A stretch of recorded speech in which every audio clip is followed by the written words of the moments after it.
Mrs. Speaker, I am Sandra Shortley. Once again, I'm happy to be with you. I think the film we're about to see is called 9/11 Truth. It features interviews with architects, engineers, scientists, scholars, other professionals, and people who were at the scene.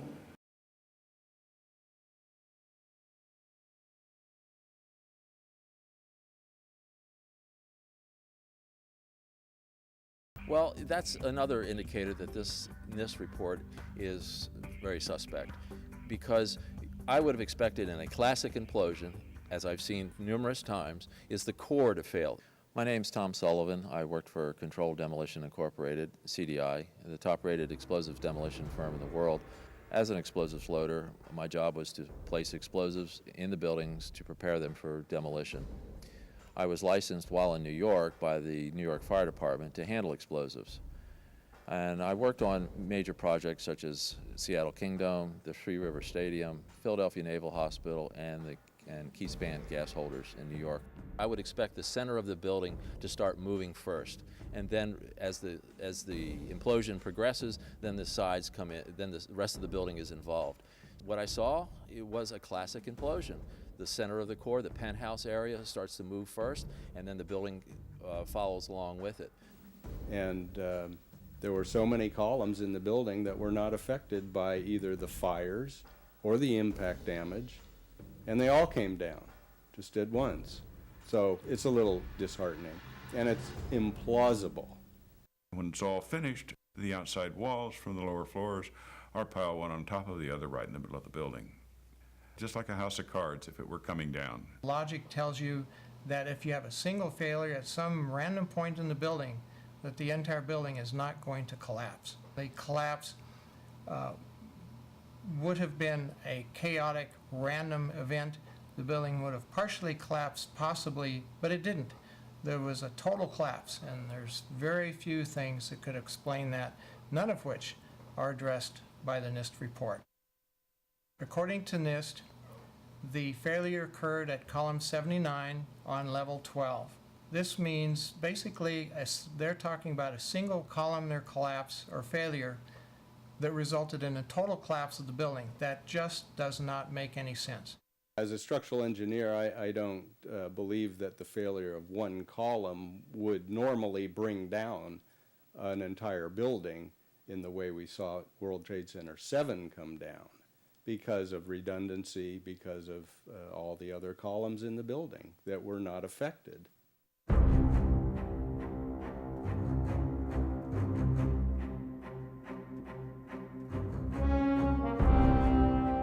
NIST provided computer animations in support of their fire collapse theory. But what do independent engineers say about these animations? When you observe the footage of how the building failed, and when you look at the animation of the failure, and compare that to what you actually observe in reality, I think they disprove their own theories. It is impossible for it to fail the way they said. I've seen the animation sequence from the National Institute of Standards and Technology for their model, their mathematical model of the collapse of building number 7. And they have the inside members, the one column gave way, which they claim resulted in the collapse of all the surrounding members, and then this precipitated a global collapse. The NIST computer model, actually, they had done a bunch of finite element models of the connections, individual connections, so they had connections failing before the members failed. 4-part connections. When 3 of the 4 parts failed, they considered it to be all failed. The exterior of the NIST World Trade Center 7 computer simulation model, which they put together to try to explain their theory, shows large, very large deformations which are not observed in the video of the actual event. Yet they don't attempt to explain this in the report on why their model doesn't represent or replicate reality. What's actually happening with the NIST computer model, it's behaving like a natural collapse would. It would be deforming the exterior of the building if the whole interior was collapsing prior to the exterior. What we're seeing is what would happen in a natural collapse, And what we see on the real video is not a natural collapse. So I think that the NIST model is flawed.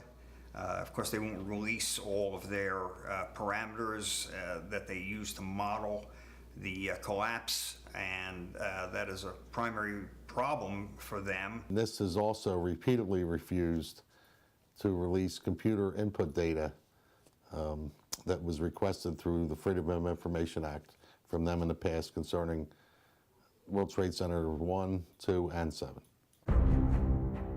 What do these professionals conclude about the destruction of World Trade Center Building 7? There had to be some agent that was destroying the connections in building number 7 at 400 connections per second, and the only thing that I can see that would be capable of doing this would be explosive devices at the connections. And this is why I think that there has to be a new investigation to find out the real physical causes for all these members to act in an atypical fashion. And I certainly believe that it had to have been controlled demolition, controlled charges, explosives, something of that type, because it was a sudden failure. Controlled demolition. There's no way that fire did what they said it did to that building. Impossible. Couldn't happen. It just did not make sense that a building that had a few minor fires in it could possibly succumb the way it did. If there was damage, it would have been minor. There might have been some deflection of a beam or two here or there, but not a total and unequivocal complete collapse. It just doesn't ring true. A few fires in that building, and I mean, they weren't even raging.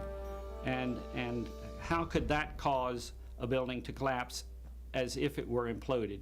Couldn't happen. To me, it was obvious that there was some controlled demolition and some explosions involved. When I saw Building 7 fall, it to me appeared to be controlled demolition because it fell in free fall manner into itself. It is my opinion, as a former 12 Bravo combat engineer, well trained in the use of explosives, that this building, all three buildings, were brought down as a result of controlled demolitions.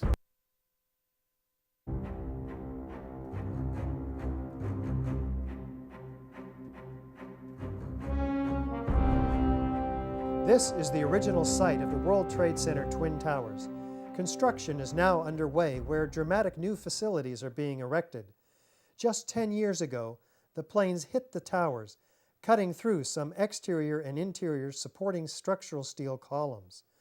The fuel from the planes ignited office fires across several floors. According to the official reports, the structural steel frame was weakened and failed, causing a total progressive collapse of each tower. Does the official explanation make sense? Was there a comprehensive investigation that examined all of the evidence? Let's look at the details. These buildings were designed to take multiple impacts from airliners. I walked into the office, and the first words that I heard was, "A plane's just run into the World Trade Center." And my initial thought was, well, that's okay. It's built to withstand a 707. He stated that the fuel would be dumped into the building, but the building would still be there, although most of the fuel blew out the opposite side of the building.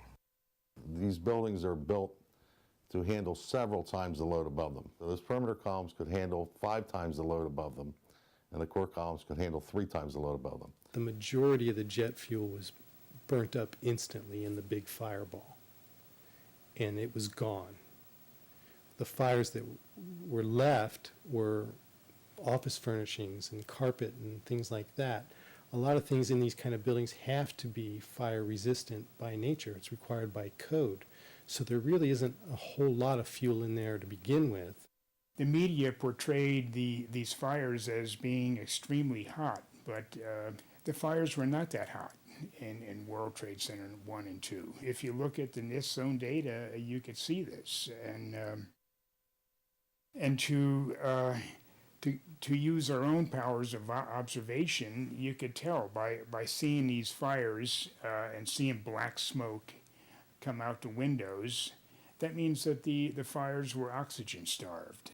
and it was incomplete combustion, and so it was a low temperature fire. I am Robert Podolsky. I have a master's degree in theoretical physics from Xavier University in Cincinnati. I worked for 10 years as a professional physicist, engineer, systems analyst for government and for industry. Companies like Avco, GE, Bendix, and also Air Force Avionics Lab and the Coast Guard Electronics Division. I looked up in a manual the burning temperature of jet fuel and found that under the conditions that existed at the World Trade Center on 9/11, that jet fuel had to have been burning at about 750 degrees Fahrenheit. I also noticed that the official explanation of what happened there was that the heat from the fire supposedly softened the steel and thereby brought the buildings down. If you have a flame at 750 degrees, you can hold that flame under a steel beam forever, and you'll never reach a high enough temperature to bend steel, let alone melt it. So immediately I knew at that point that the official explanation was dead wrong. There was no way those flames could have possibly brought about the collapse of the building. It did not seem possible that these towers that were designed to withstand the impact of a 707 could possibly collapse in such a short order of time from the time that they were hit. There's no way. The building was designed to take the impact of one, if not more, multiple airplanes. They were designed to withstand hurricane force winds of up to 140 miles an hour. My first reaction was, that looks like controlled demolitions.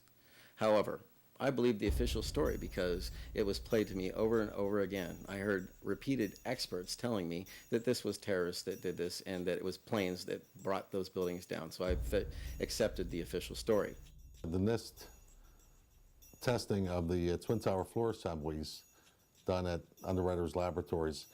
This was done per ASTM E119 in a 2-hour, 2,000-degree fire test. During the test, the main trusses sagged approximately 4 inches after 60 minutes and 6 inches after 100 minutes. Yet NIST had the main trusses sagging well over 40 inches in their models.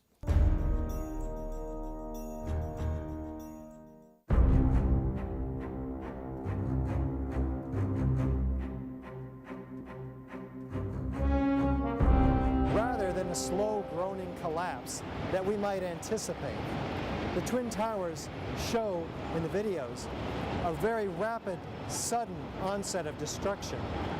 What does this imply? I'm Frank Cullinan, a practicing civil engineer in the state of California.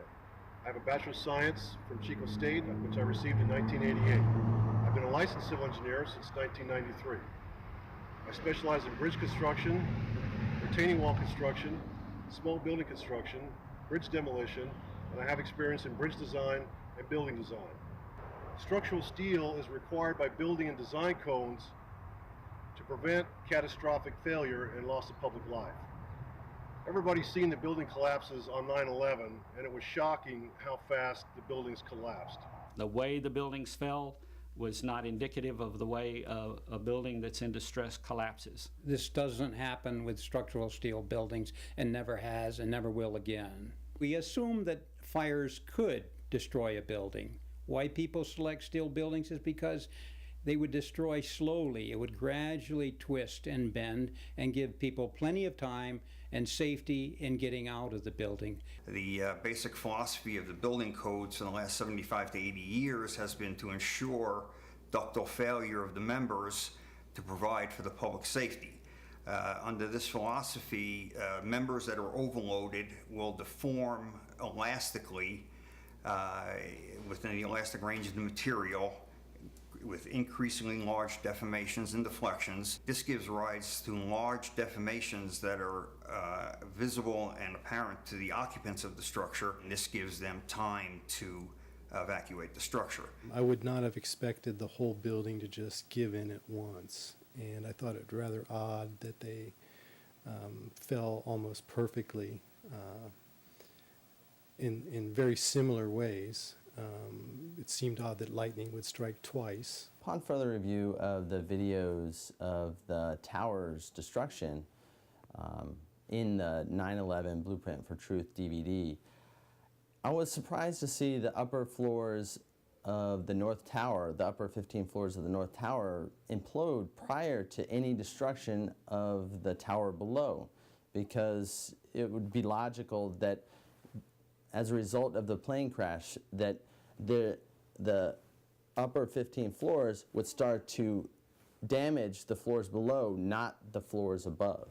And it certainly would stay in the damage zone. It would not drop down through 80,000 ton of insulated, undamaged structural steel and do it in 12 seconds. I discuss the NIST claim that the upper section of each of the towers crushed the lower section. However, when you watch video closely, in the case of World Trade Center 1, you'll see that the upper section disintegrates itself. Its lower stories are breaking up before it even impacts the lower section. It appears to be a controlled demolition of its own of the upper section. The tops of the buildings were basically disintegrated.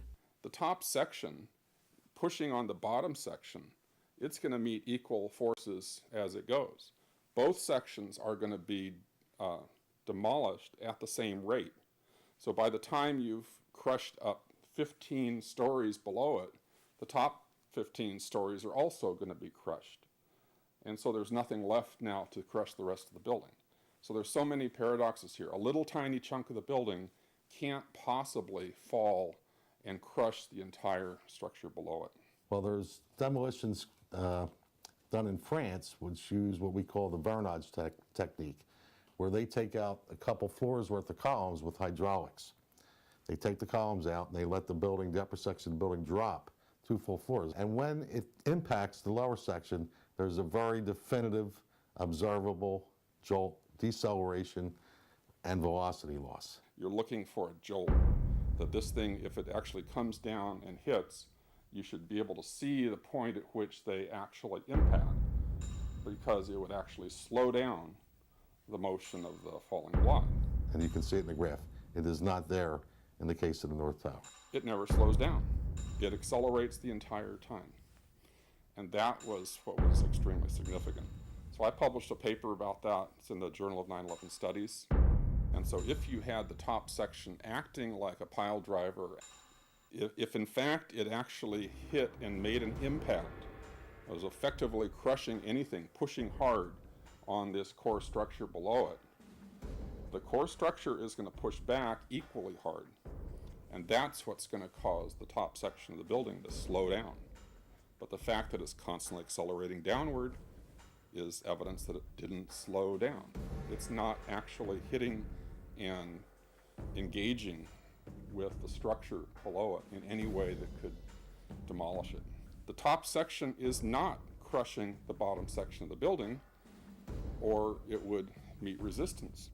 I am Richard Heumann. I am a retired professional electrical engineer. I went to Brooklyn Polytechnic Institute and received the Bachelor of Electrical Engineering degree in 1954. I worked for Joseph Loring for 41 years and was Principal Chief Electrical Engineer for the World Trade Center complex. I was very familiar with the Twin Towers elevator systems because we took over conceptual maintenance and improvements of the elevator systems after the project was completed. I actually ran and rode up and down elevator shafts on the top of a car going 1,200 feet a minute. You could imagine the experience. I'm very familiar with the interior structure that surrounded the elevator shafts and the accessibility which the elevator companies had 24/7. The only way that I can see that the towers could have collapsed is that the interior columns were compromised. In Tower 1, unless my eyes were deceiving me, before the tower started collapsing from the top, the antenna started to fall. And the antenna, of course, was over the middle of the elevator shafts. And, of course, their access to the elevator shafts gave them total access to the surrounding core columns, the interior of the core columns.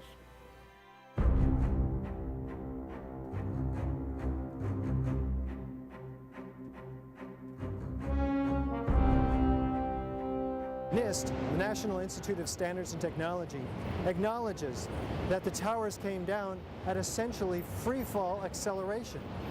What are the implications of that admission? The measurements have indicated that Tower 1 collapsed in about 11 seconds and Tower 2 collapsed in about 9 seconds. And the argument goes that this is essentially the rate at which free fall would happen. I had a friend that asked me if it was possible for the Twin Towers to achieve near free fall speed when they collapsed. The Twin Towers could not have come straight down through the thousands of tons of structural steel, through the greatest resistance, the resistance of 80,000 tons of structural steel at the speed of practically free fall. That just would not happen. There are columns of steel around the exterior of the building and within the core, all of which are there to prevent the thing from falling down. And so even if something falls on it, it's not going to immediately just go pop, pop, pop, pop, pop, pop like that, floor by floor.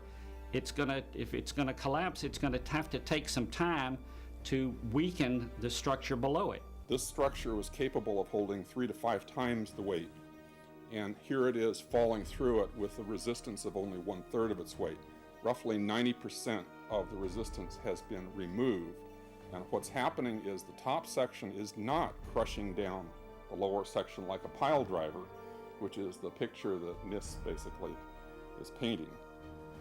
It's actually falling into material that's already been pulverized, that's offering very little resistance. It's just coming down through pre-pulverized material. One of the fundamental laws of nature is the conservation of energy.